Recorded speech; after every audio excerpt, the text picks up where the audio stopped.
Ina yabon sunan Yesu, shi ne mai cetona.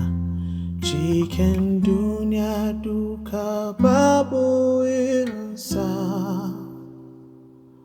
Zunubaina masu yawa ya yafe mini duk, har ya tsarkake ni cikin jininsa.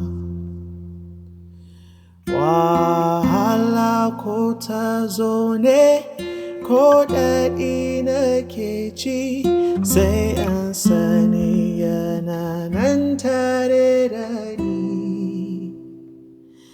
Yesu ne ya bani iko, shi ne mai nasara, ba zan rabu ba da shi har abada.